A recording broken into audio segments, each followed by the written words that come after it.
Darkcast Network, indie pods with a dark side.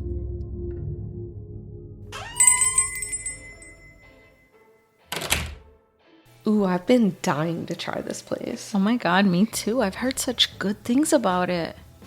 Welcome to the Crime Diner. I'm Cindy. I'll be cooking for you this evening. Here are your menus. Oh, what are you thinking about getting? I don't know, murder with a side of cannibalism? What about you? Ooh, that sounds good. I'm torn between historical mayhem and the social injustice, maybe? Oh. I just want to let you know that each episode comes with dinner, dessert, and a specialty drink chosen by yours truly. Wine Dine and Storytime has had a makeover, and we invite you to slide into the booth with us at the Crime Diner, where each week we will discuss a crime over dinner, drinks, and dessert. See you there!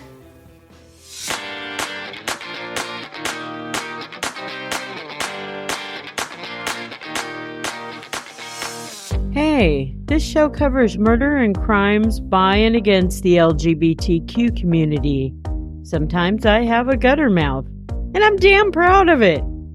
Listener discretion is advised.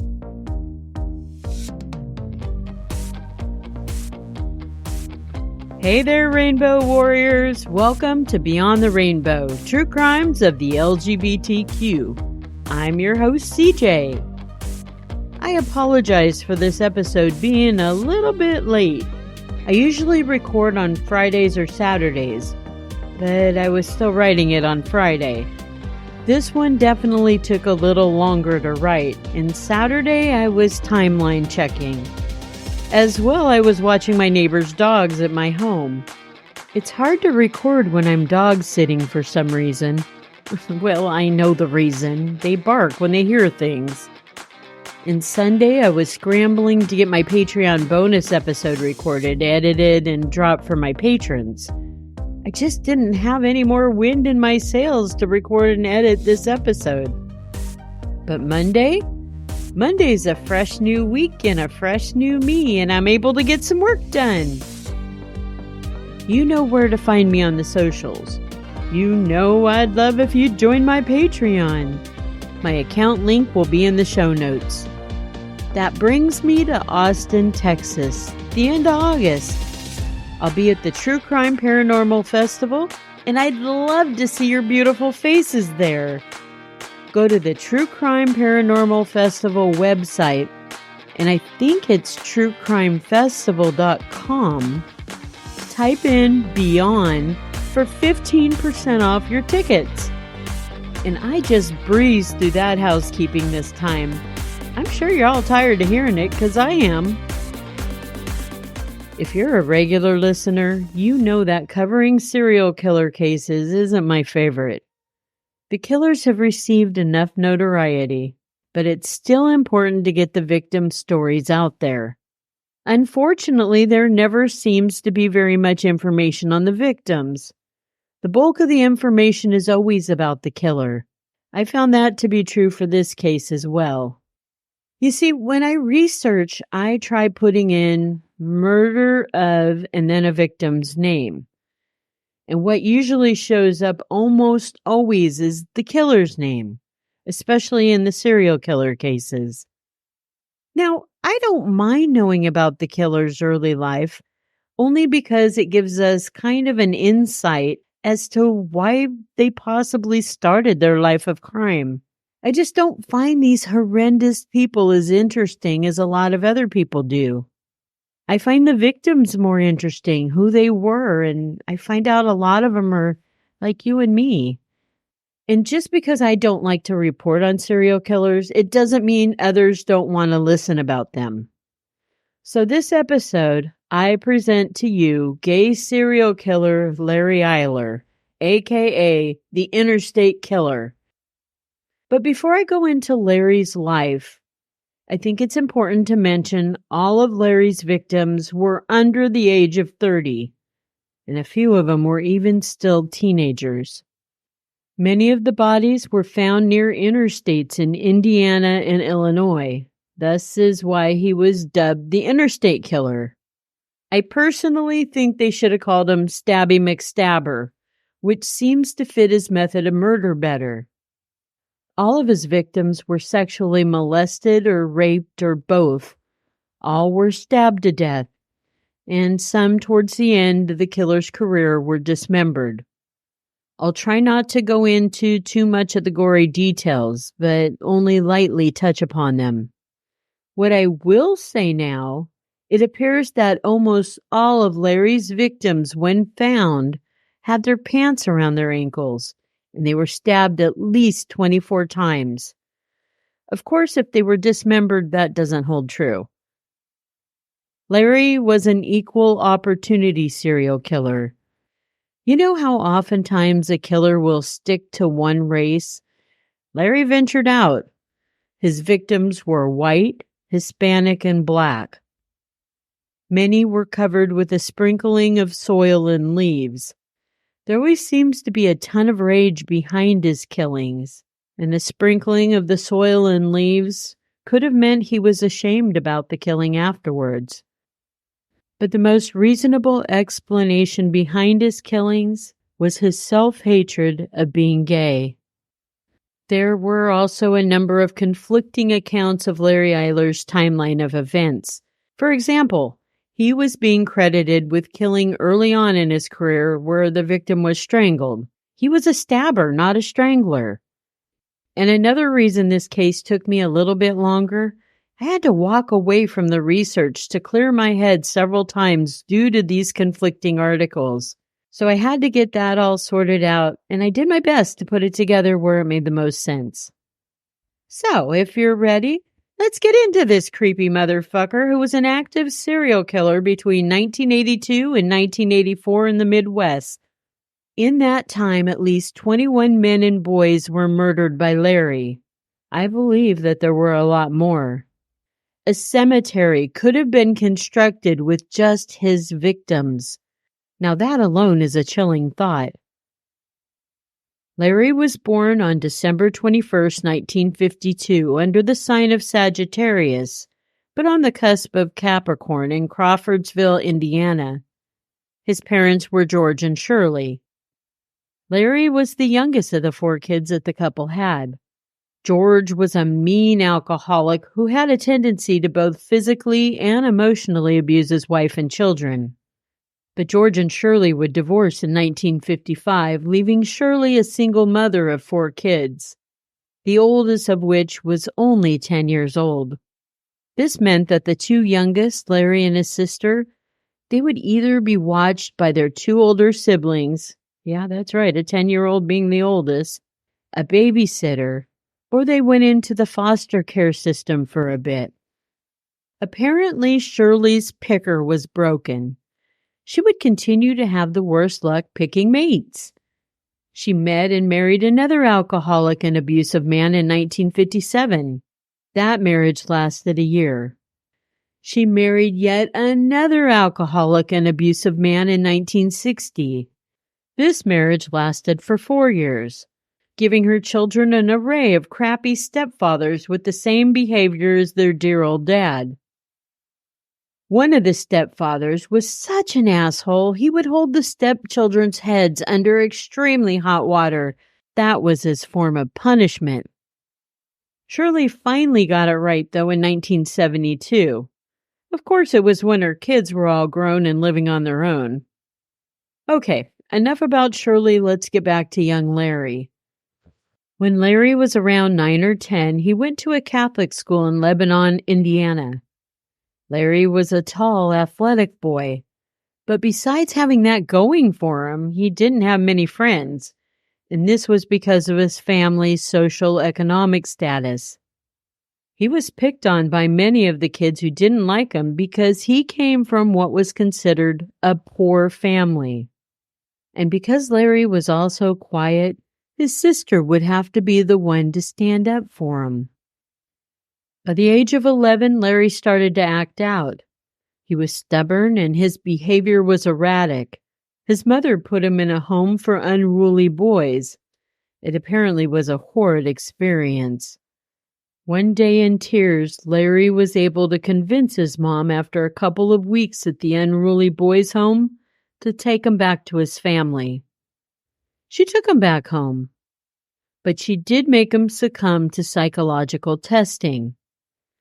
He was found to be of average intelligence, but he had severe abandonment issues and separation anxiety. He also was lacking self-esteem. The psychologist advised his mother to send him to Fort Wayne, Indiana, to a Catholic boys' home. And when I read that, I was like, are you fucking kidding me? The kid's suffering from separation and abandonment problems. So the answer is to send him away again? How could that possibly have made any sense to any adult in his life? All I can say is that the shrinks of the early 60s, they must have been tripping on shrooms. Larry stayed at the Catholic boys' home for 6 months before going back home. He was starting to reach puberty at this time, and this is when he realized he was sexually attracted to other boys. Based on his somewhat religious upbringing, this brought Larry a lot of inner turmoil. In high school, he dated girls once in a while because his family's religious background commanded it, but the dates never became intimate in nature. To a close circle of friends and family, he admitted he was struggling with his sexuality. He knew in his brain he should like girls more, but that wasn't what his heart and body wanted, and he was embarrassed by it. Larry dropped out of high school, but he received his GED a few years later. Then he attended college for a while. College was more of a rest stop than anything else while he was trying to figure his life out. Larry sometimes attended and sometimes he didn't. Eventually, he gave up on college without earning any kind of degree. He took a job as a security guard at the Marion County Hospital in Indianapolis. But he lost that job after 6 months and he went to work as a shoe salesman. During this time, he was familiarizing himself with the LGBTQ plus community in Indianapolis. Larry began going to gay bars, and he would find guys to either go home with or bring back to his place for sex. But many of his sexual partners thought he might be fantasizing about women during intercourse. And this was because Larry would not look them in their eyes, and he'd shout out calling them bitch and whore during sex. This led Larry to quickly discover himself highly involved in the BDSM community. His actions seemed to be a better fit here. Anyone who befriended Larry thought he was a laid-back kind of guy, but to those who had a sexual encounter with him, they thought he was angry and violent, if not very sadistic at times. Often, Larry would inflict light knife wounds non-consensually on his sexual partner's torso or abdomen. At the age of 22, Larry platonically shacked up with a 38-year-old gay college librarian named Robert Little. Robert wasn't very attractive and he was socially awkward, so Robert had a tough time hooking up with guys. This left Larry to frequently bring back men to their condo to have sex with both of them. And remember Robert's name, because I'll bring him up again from time to time. In August of 1978, Larry was 25 years old. One night, he picked up a 19-year-old hitchhiker named Craig Long in Indiana. Craig entered Larry's truck, and Larry told him he wanted to tie him up and fuck him. Craig tried to get out of the truck, but Larry pulled out a hunting knife and held it to Craig's chest. Craig fearfully told Larry he didn't have any money, and that's when Larry said, "It's not your money I'm after." And then Larry drove to a field in a rural area. He made Craig undress, then slipped handcuffs on him and bound his ankles. He told Craig to get into the bed of the truck. Craig did as instructed, and as Larry was undressing, a naked and bound Craig got out of the bed of the truck and tried to hop away, shouting at Larry, "You queer!" Larry caught up with him and stabbed Craig in the chest, piercing one of his lungs. Craig collapsed to the ground and pretended to be dead as Larry sped away. When Larry left, Craig found his way to a farmhouse where the occupants called emergency services. The sheriff and an ambulance arrived at the farmhouse. Shortly after, Larry showed up to the farmhouse, and he handed over the handcuff keys to the sheriff. He told them he accidentally had stabbed Craig. Larry was arrested on the spot, and Craig would survive. The sheriff searched Larry's truck. He found the hunting knife that was used to stab Craig. The sheriff also found a metal-tipped whip, a butcher's knife, tear gas, another set of handcuffs, and a sword. Larry was charged with aggravated battery and pled guilty to the charge. A couple weeks later, Larry's roommate Robert told Larry's attorney to offer Craig $2,500, money he came up with to get Craig to drop the charges on Larry. Craig accepted the money and he did drop the charges. Larry was able to change his plea to not guilty, and he was acquitted a few months later. His fine? $43 for court services. If you ask me, Mr. Sleazy got off easy. Just shy of his 28th birthday, Larry became involved in a long-term relationship with a 20-year-old married man and a father of 5. Well, 2 of the children he actually helped conceive. The other 3 were foster kids.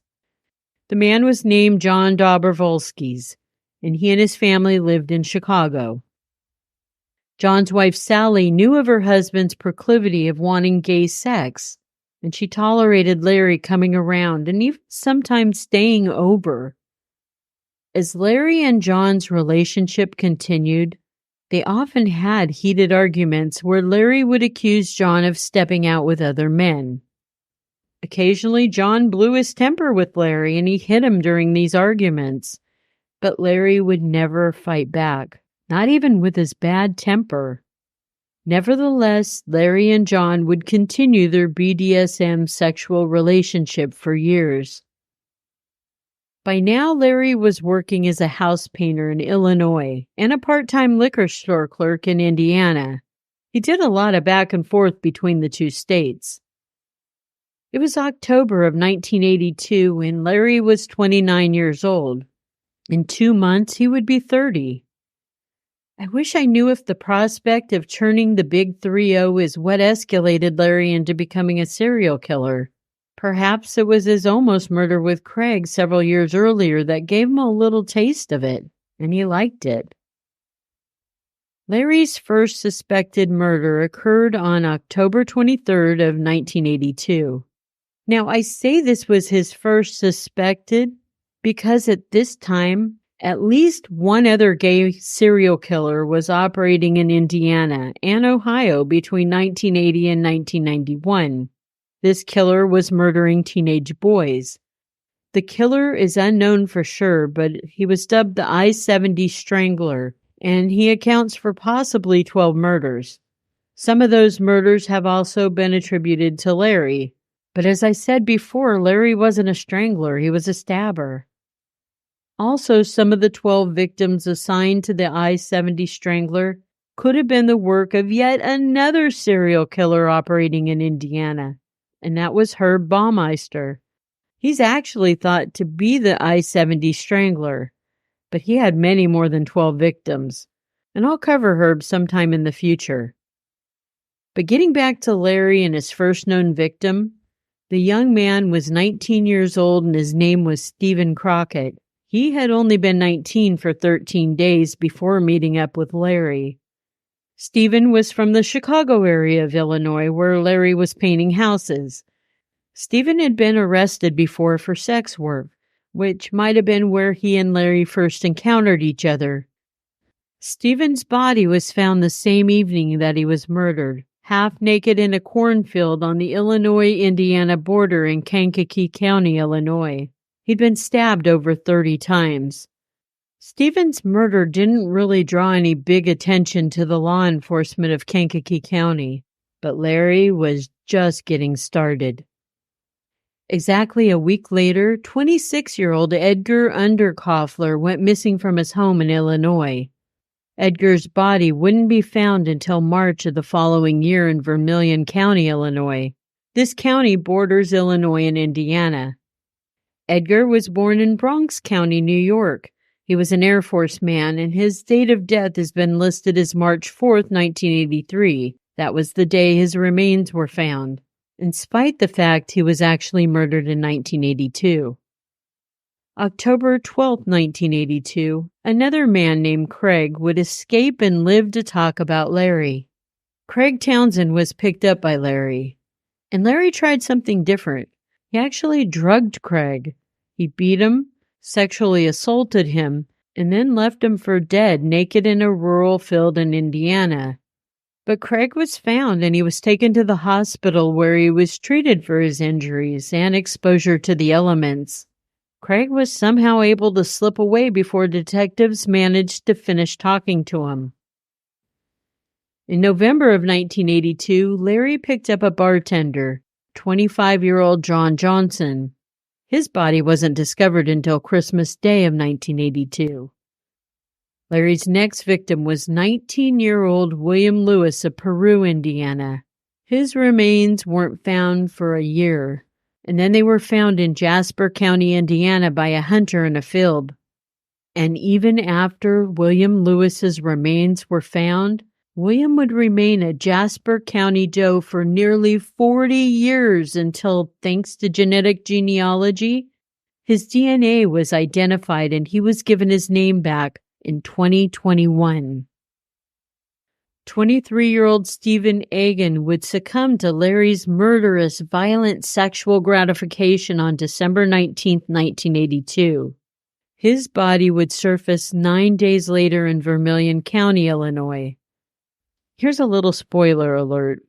Larry was captured, and later, while he was in prison, Larry was trying to make a deal with prosecutors, and he wrote a letter of how his former roommate, Robert Little, helped him kill Stephen Egan, and another victim to be mentioned later. Eventually, Robert was arrested, charged, tried, and acquitted, with the court finding no proof of Robert having anything to do with Larry Eyler's murderous spree, including that of Stephen Egan and the other victim. December 22, 1982, 3 days after Stephen Egan's murder, 21-year-old John Roach became a victim of Larry's. His body was found 6 days later in Putnam County, Indiana. Meanwhile, a central Indiana multi-agency task force was being formed to look into all of these murders.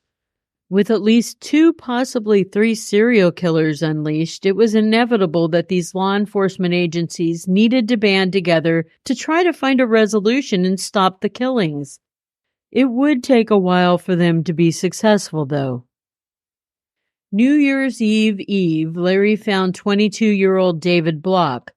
He molested him and murdered him, and then he left his partially naked, stabbed body in Lake County, Indiana. It wasn't discovered until May of 1984. Besides Indiana and Illinois, it would appear that Larry started to venture out to other states. One was Kentucky, and in the fall of '83, he even took a side trip to Wisconsin, and I'll mention that one in a bit.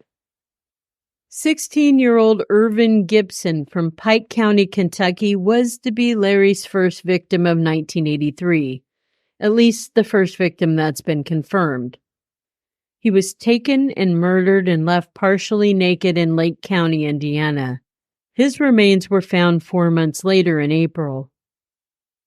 On March 2nd of 1983, Larry picked up 19-year-old John Bartlett. He did his sexual stuff and stabbed him to death.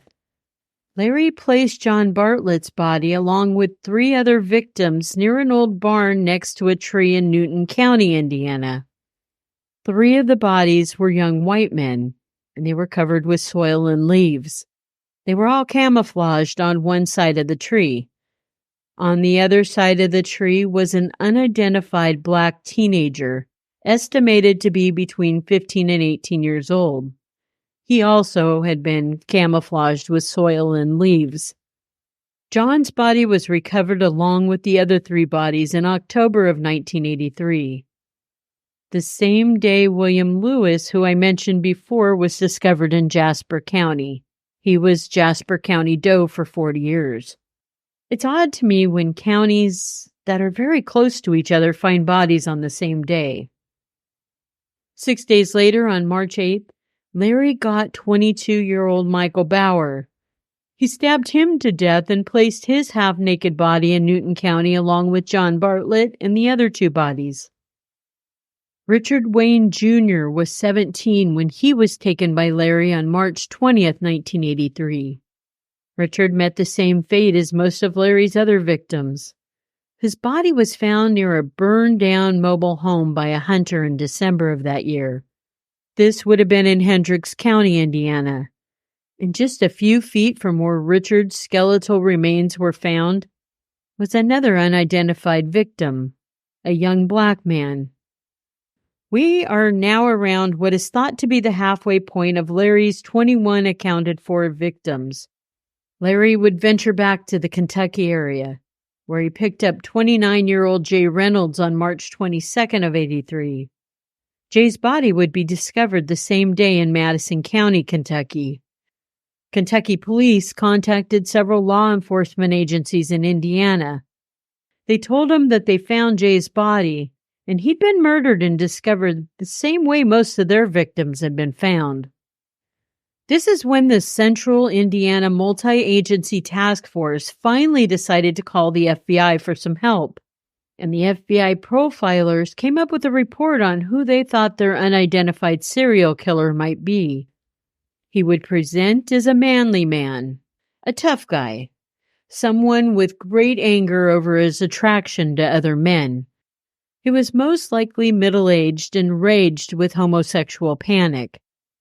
He was a night owl, and he probably hung out at redneck bars.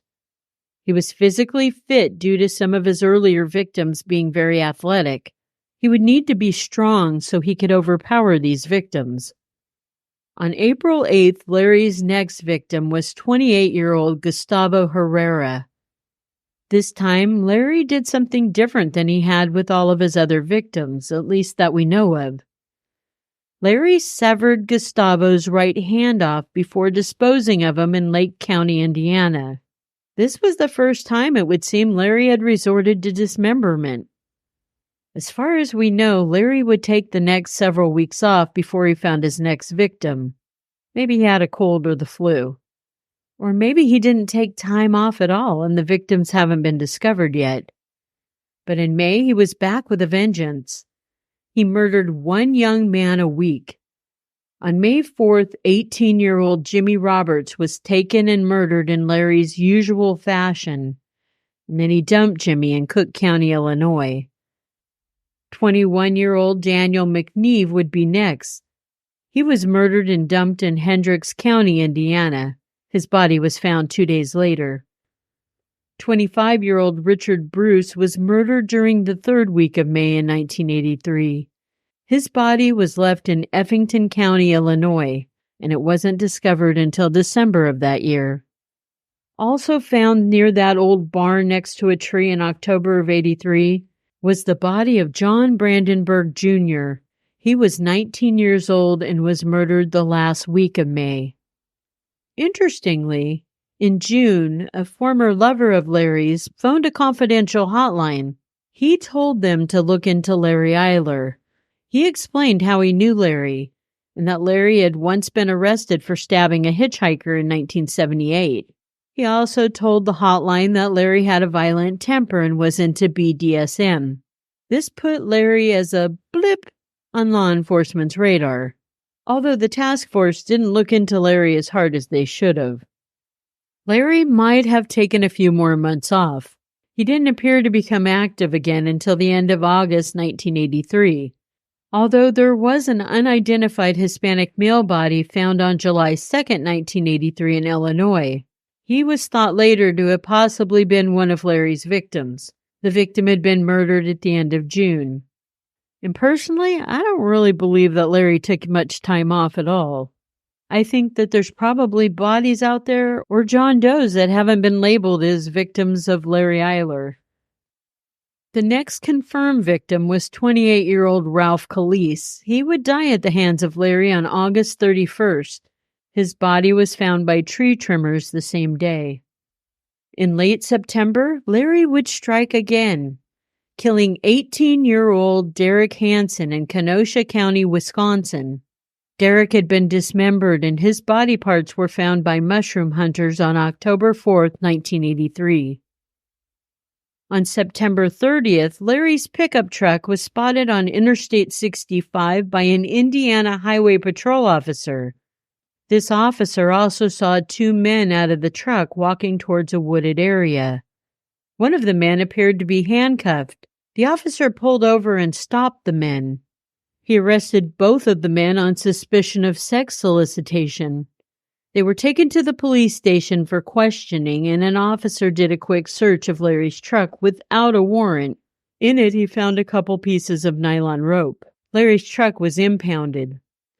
But the pieces of rope wasn't enough evidence to prove Larry did anything. At the police station, the young hitchhiker with Larry told officers he was hitchhiking and Larry was trying to rape him. The hitchhiker was released, but Larry was still detained. Police told Larry he was being investigated for a series of murders in the area, and it was based on a tip from an acquaintance of his. Larry agreed to having his truck searched, he agreed to a polygraph, he agreed to a mugshot, and he agreed to having his fingerprints taken. But he denied having anything to do with murdering young men. When Larry was questioned about having sex with the victims, he clammed up. He simply would not talk about his sexuality or admit to being gay. He was open to discuss just about anything else, but he immediately shut down if the detectives brought up homosexuality. A much more intensive search of Larry's truck brought on the discovery of much more than a couple lengths of nylon rope. A forensic unit found surgical tape, handcuffs, a hammer, 2 baseball bats, a mallet, and a knife with dried human blood. Detectives noted that Larry's tire tracks and his boot imprints looked very similar to many that were found at some of the crime scenes. But it still wasn't enough to hold Larry, and he was released. The detectives held on to the evidence that they discovered, and they sent the knife off to a lab to be analyzed. In October, Larry moved in with his lover John and John's family. This move did not stop Larry from killing young men, however. Larry was said to have lured his victims in with the offer of a ride or the promise of drugs. Others were sex workers enticed by cash. When the victims entered his truck, he'd tell them he wanted to bind them and have sex with them. And while they took a moment to marinate on what he just said, he'd handcuff them so they were his hostage. A portion of his victims were not gay. Some of them were, as Larry met them in gay bars, or they were soliciting sex on the streets. All the while Larry was murdering young men for nearly 2 years, he was still continuing his long-term relationship with family man John. While he still got his rocks off in his relationship with John, Larry derived great sexual pleasure from killing the young men as well. Larry was a decent-looking guy, although he did wear a porn stash. You know, the kind of mustache that made him look like a 70s porn star. He also loved to wear United States Marine Corps t-shirts, even though Larry never served a day in the military. A blood test analysis finally came back on the knife that was found in Larry's truck in mid-October. The blood type matched that of victim Ralph Calise, who Larry murdered back on August 31st. Larry's arrested again and he's put in jail. The judge sets his bail at $1 million and he refuses to lower it. In November, the police raided Larry's former roommate, the librarian, Robert Little's condo. I don't believe they found much of anything there. During all of this, more of the previously mentioned victim bodies are being discovered. In December, the court is forced to release Larry on the grounds that his truck was initially searched illegally by the arresting officer who found the rope. But all law enforcement eyes were on Larry constantly. So much so to the point that Larry filed a lawsuit for psychological warfare against the agencies. His attempts to sue them for $500,000, it failed. He also moves out of his long-term lover John's home because Larry was bringing all of his dirty baggage with the arrest into their home, and it wasn't healthy for John's family. As the body count increases, Larry is again arrested, this time for the murder of Ralph Calise, the victim whose blood was found on the knife in Larry's truck. Law enforcement legally gained access to that evidence with Larry's consent. The task force and FBI now have enough circumstantial evidence to tie Larry to 18 murders. And they've found the second surviving Craig again, Craig Townsend. He was able to pick Larry out of a lineup as the man who attacked him. This time, Larry does make his bail bond, and he's released, but law enforcement is on him every step he makes. Well, almost. On August 19, 1984, without law enforcement being on him, Larry picked up his last known victim in Cook County, Illinois. It was a 16-year-old sex worker named Daniel Bridges. 2 days later, on the 21st of August, a janitor working at the place Larry was now living found gray trash bags laying next to the building's dumpster. The janitor was curious as to what he was tossing out, and he looked inside one of the bags. Inside, he saw a human leg. He instantly called the police, and the police came and opened up the remaining bags. Inside were the dismembered remains of Daniel Bridges. Other janitors had seen their tenant, Larry Eyler, placing the bags at the dumpster. Within minutes, police were banging on Larry's door and arresting him. Larry insisted he had nothing to do with Daniel's murders, but the police told him they ran fingerprints on the bags and they matched his. Larry said his fingerprints must have inadvertently got on those trash bags when he took his own trash out. Right, Larry. And it was a nice try, but your fingerprints were found on the inside of the bags too, ya numbnuts. 16-year-old Daniel Bridges, or Danny as he was affectionately called. Larry's last victim was one of 12 children in a dysfunctional household.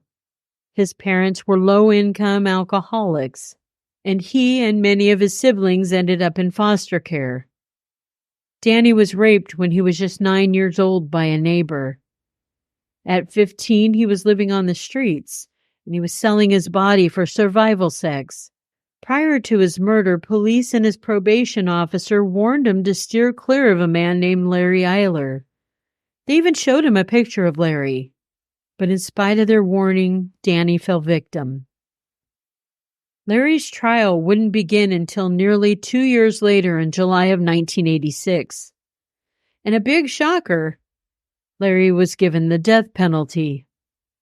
Trying to save himself from a death sentence is when Larry offered up his former roommate, Robert Little, the librarian, as an accomplice. But as I told you earlier, Robert was acquitted. 8 years later, Larry would beat having to be put to death by the state of Indiana, or Illinois, Kentucky, and Wisconsin. And that's because Larry ended up dying in 1994 on death row from AIDS-related complications. His longtime lover, family man John, he also died from AIDS 4 years before Larry. I'd like to close out this episode with a rest in power for all the victims of Larry Eyler. No true crime quickie this episode, because this case took a lot out of me. But I'll be back next week with a new episode. 'Cause I'll freaking sparkle. Love you, Rainbow Warriors. You matter. Remember, it's not a crime to be gay, unless you're a murderer.